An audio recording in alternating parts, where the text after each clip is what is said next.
Happy Friday and welcome back to Question Pro Fireside Chats. I believe this is going to be our last one for the year, and we've got a kind of a good topic for our last session of the year as we kind of look into 2024 on the horizon. Today, we're going to be talking about what do CEOs in the UK care about? What are they planning? What are they prioritizing going into 2024? My guest today is Jake. Jake Prieslak's been on the show before with me and on his own as well, but before he was a guest, and he's got a huge amount of experience in the insight space, both client side and agency side at companies like SalesGP and YouGov. But now he's actually with us here at Question Pro, our account director of research solutions here in the UK. And Jake's just got a massive amount of knowledge in this space. And he's even been nominated as a Green Book Future List finalist for 2024. So the credentials are there. He's the right guy to be speaking to about these sorts of projects, these research. And he basically just ran this as kind of an internal project, right? To basically do some research and understand what are CEOs thinking about next year. Wanted to share that information. Jake, welcome to the show. Thanks for having me. Good to be on the last show of Christmas or before Christmas. The last show before Christmas. So I imagine, I know for sure I'm thinking about 2024 planning.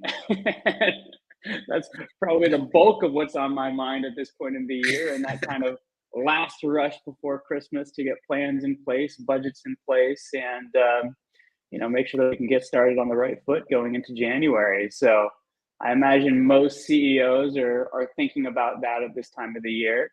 Tell us a little bit about what you kind of did to get inside the heads of CEOs here in the UK and walk us through kind of the background for the study that you ran.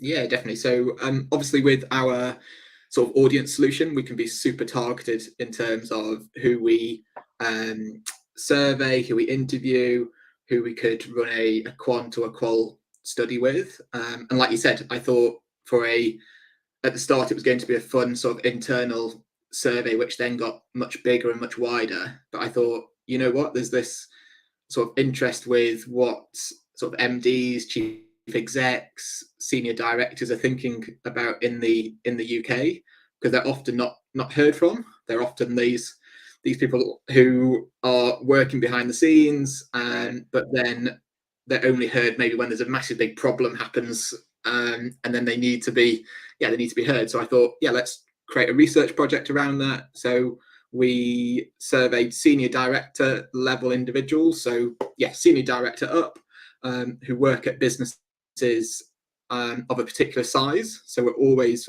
focusing on those with 50 plus employees.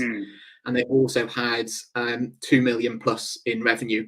So a good size organization based in the UK, but they had to be a sort of a director plus level type of individual who, were making decisions day to day, managing teams, but also we're looking at that sort of strategic level of the business as well, who would be able to answer a lot of the questions that we put in front of them.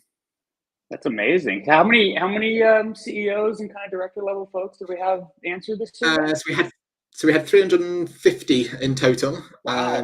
So it's a monthly cadence study that we'll do now for clients, and hopefully then it will to expand, so we could target much more senior individuals. So we could only target maybe MD level or chief execs, or we could even move the barriers forward and target the much larger organizations only. So maybe target organizations who have 100 plus employees or 250 globally. So we can definitely be super targeted, but hopefully it can provide some insights back to clients into that sort of world of chief execs and what they're thinking of. That's fantastic. When you think about sampling in the research space, a lot of times you really think about consumers, Gen Pop. Hey, I want males this age, people with these interests. But it's actually pretty hard to get CEOs and MDs to sit there and answer a survey. And it's good to know that these are people with teams, right? These are people with sizable companies. These aren't freelancers or kind of sole proprietors. They really are people with at least 2 million in turnover, 50 plus employees. and we really kind of were able to get 350 of them to respond. So for everybody on the live show today, feel free to ask questions. Right, this is an opportunity to kind of get in touch with a hard to reach audience that obviously is making huge budget-based decisions going into next year and beyond.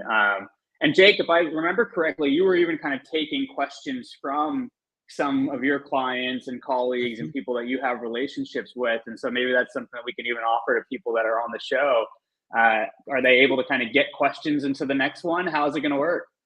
Yeah, definitely. So we try to keep the survey fairly short, if I'm honest, just because of the time what we think is right to ask at that level. But there's definitely room during each month to sort of ask one or two questions, or even a much longer survey that could be super specific for an industry or a potential client as well. And the fun part of it, I think, for this wave was that we included a mix of different sort of question types as well. So we used the full breadth of the sort of Question Pro survey solution, I would say, from your standard sort of question types all the way through to like video questions as well, to help with response rates, but also the type of insights that we can get back from this sort of level of individual working at these organizations. So there's so much we can do, and feel free to get in touch if you've got any questions as well. Fantastic. Well, let's get into the meat of it. What did you learn? What were some of the interesting insights that came out of this study? I think probably have to talk about some of the challenges what MDs and chief execs are facing at the moment. What we found from the research is one was more around sort of data privacy, which was quite an interesting area. So they were more concerned about what if something happens, and they've maybe seen something in the news, or they've seen that there's this potential risk in their industry, and now they're looking at ways of actually how can we sort of think about putting our own barriers up to sort of combat things like that. They're obviously going through restructures, but at the same time they're looking to hire the right people in the right places, which was another interesting area, I thought, in terms of they need to balance the organization from a profitability and commercial standpoint, but they're also struggling to find the right people for the jobs they need to take them to that next level. And a lot of them who we surveyed have got huge sort of growth targets for 2024, but they also need the right type of staff and the right type of team members to take them in that direction.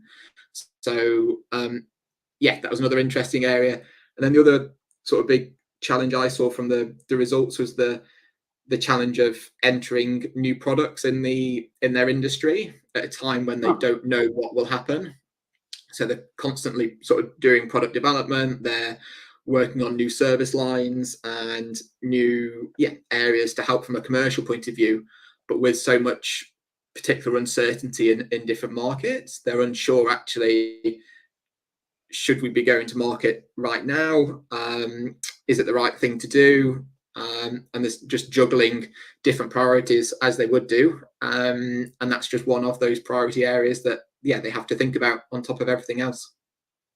Interesting. That's fascinating. I mean, in some ways, I think it says a lot about kind of the macro trends that we've seen over the last year or two, right? I mean, clearly, since the end of COVID, it's been a wild roller coaster ride in most economies, UK definitely being one of them, with interest rates going up, cost of living being an issue.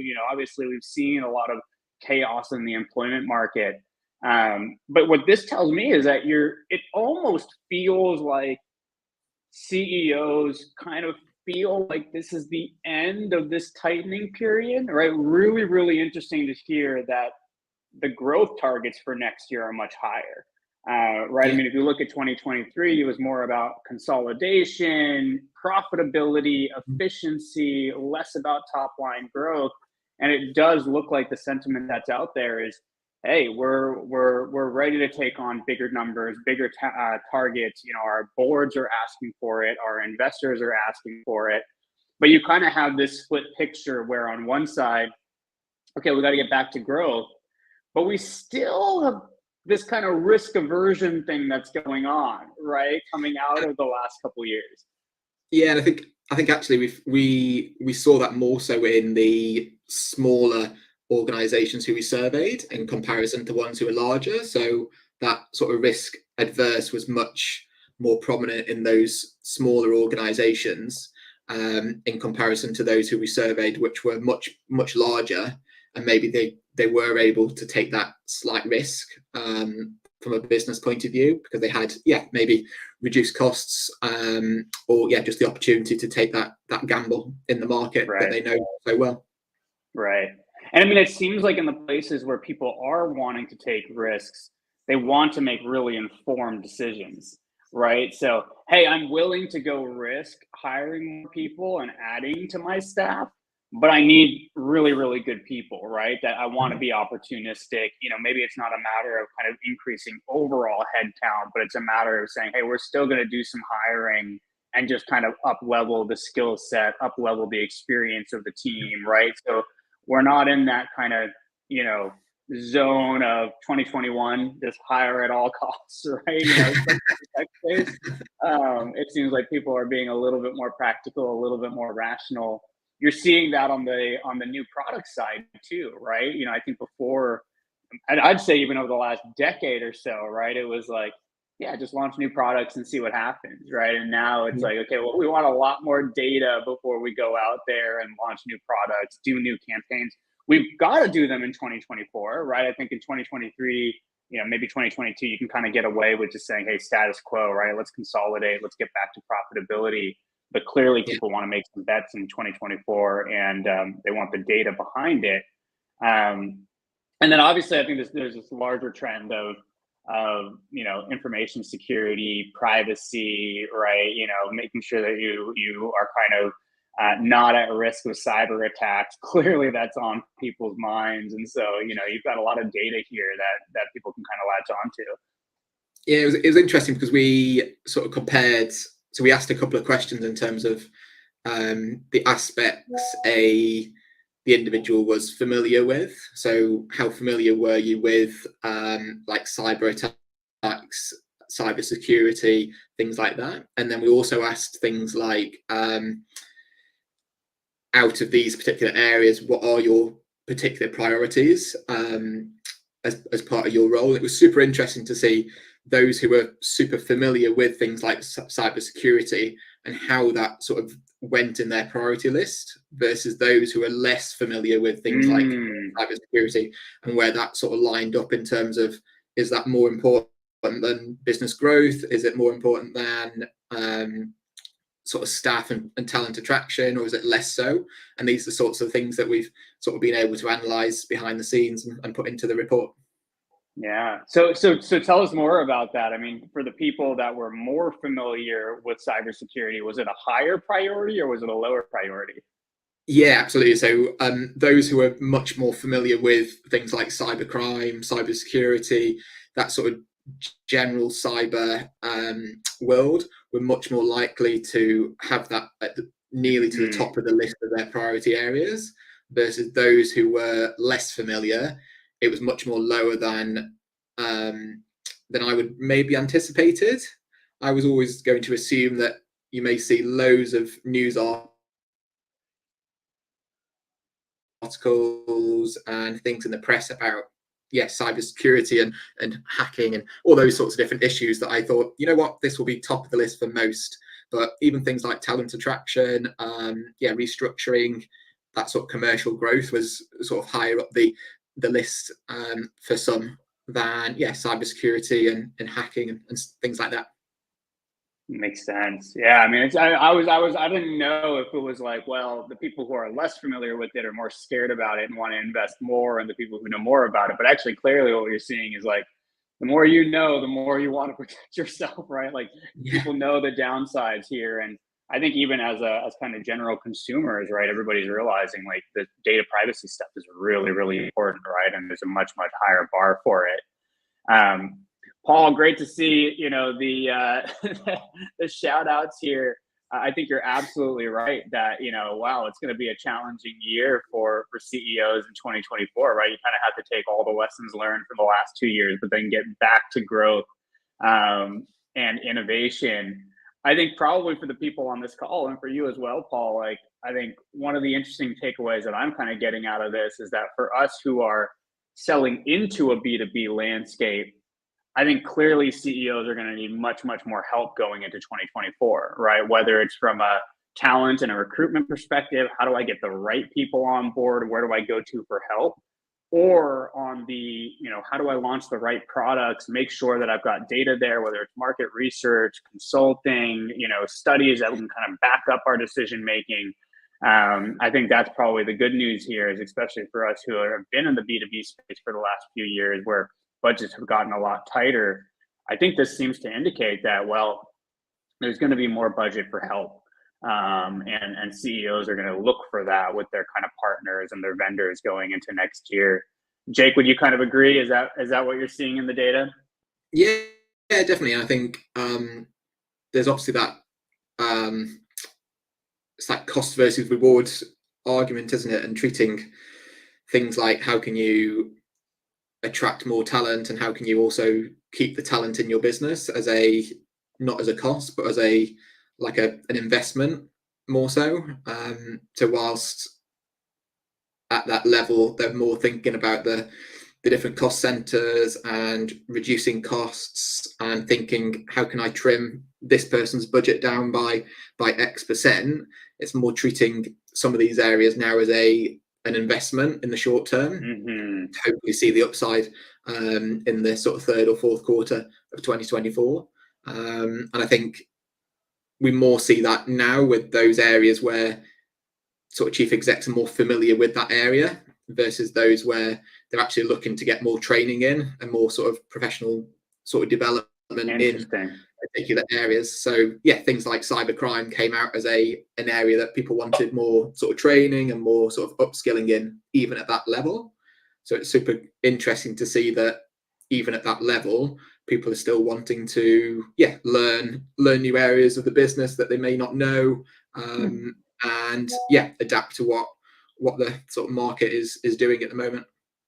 Yeah, it makes a lot of sense to me, right? I mean, if a lot of CEOs have kind of reduced the workforce over the last 2 years, now it's kind of like, well, how do I upskill that workforce, right? And training is clearly going to be a huge, huge piece of that. And I think, that's again an opportunity for lots of people who are kind of outside consultants, agency side, right? To say, okay, yeah, you've got less people. There might be a little bit budget to say, okay, how do we then take those people and kind of skill them up?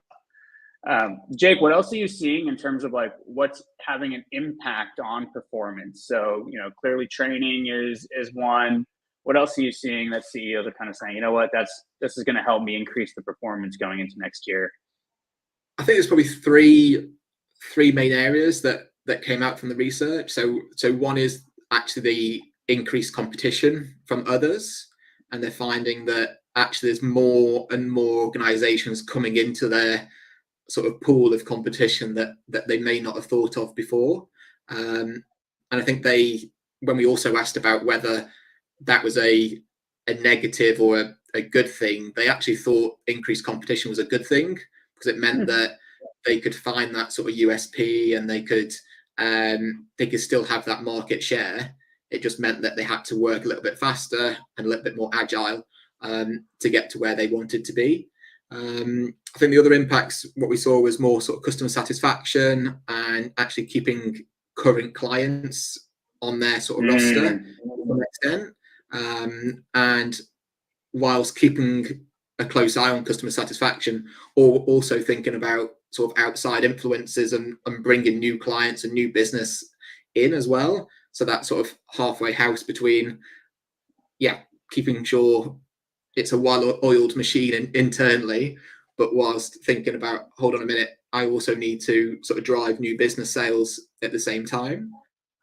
And then the other one, which was what we were expecting, is just that general sort of general business cost increasing. Your general sort of keeping the lights on costs, but also from a technology cost and all those other sort of cost centers that a business has, they've all increased over the last couple of years, and it's working out actually which are more important than others, and what do they need to keep the lights on, to make sure that they hit the bottom line figures that they need in 2024.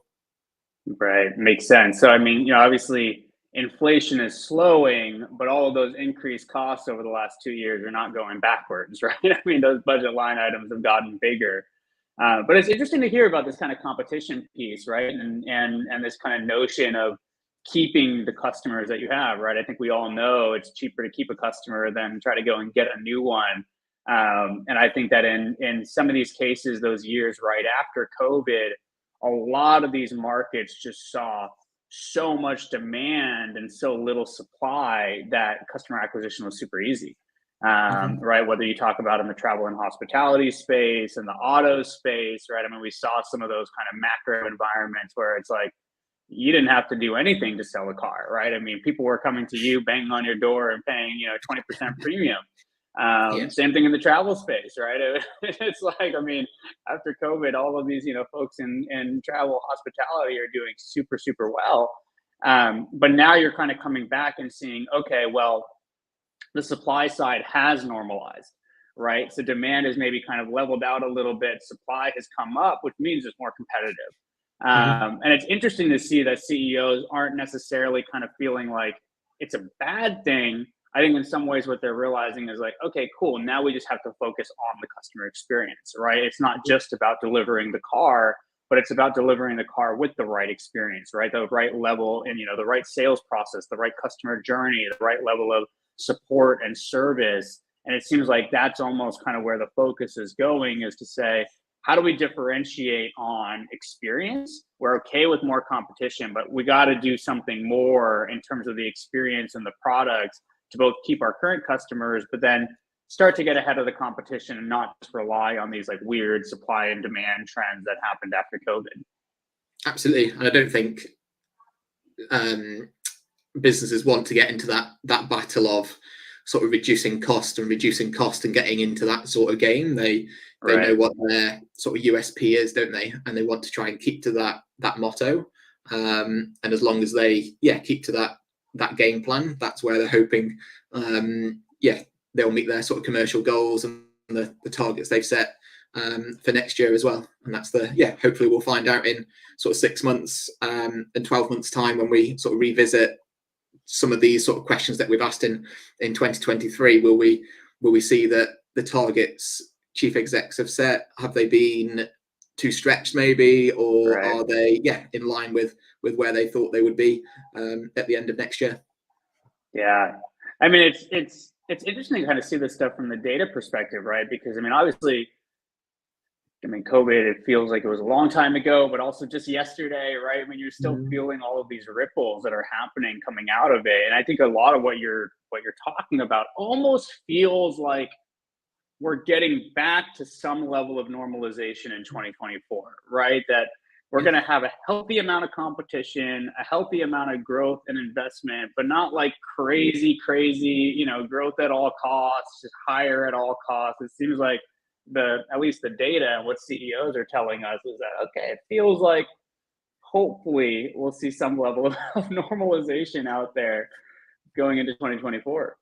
Yeah, I think there's definitely positivity out there for sure. And I think there's probably a sense of let's see what's happening, but there's a sense of let's do the right thing at the right time and make sure that we hit particular milestones during the year. So then, yes, we can hire in the right places and we can invest in particular areas, rather than, like you said, literally hiring 50, 60 new employees on the spot, or investing massive sums of money, but not seeing the return until maybe 2 or 3 years time. There's a little bit more thinking, I think, what's going to be done this year and next year from that sort of level of individual. Yeah. So tell us a little bit. I mean, obviously, a lot of people that are listening to this are thinking about 2024 plans, operational planning. And what did you kind of see come out of the data in terms of how CEOs are thinking about that? I mean, clearly, it seems like there's just more diligence going into the plan, right? Instead of saying, hey, let's just go hire 50 people next year, it's, okay, maybe we'll hire 20, but let's make sure we get this benchmark in Q1, this benchmark in Q2, and we're going to kind of roll it out and have a much more granular plan going into 2024. Is that what you're seeing? Is there anything else that you're seeing when it comes to kind of the operational planning piece? Yeah, so I think like we mentioned right at the start, with the sort of different survey type questions that we could include in the survey, we were able to ask like a video question, open-ended questions and things like that. And it was really interesting to see when we asked chief execs about sort of how you coming up with your plans for 2024 and what does that roadmap look like. It was really interesting to see how many chief execs actually said that whilst they are pushing it back onto sort of directors in the team to look after their sort of department plans, they were constantly asking, why are we doing this? Why are we doing that? Is that going to get us to this point where we need to be in 2024? Do you need X budget to get us to that point? Why can't you do it for Y? Which are all reasonable questions.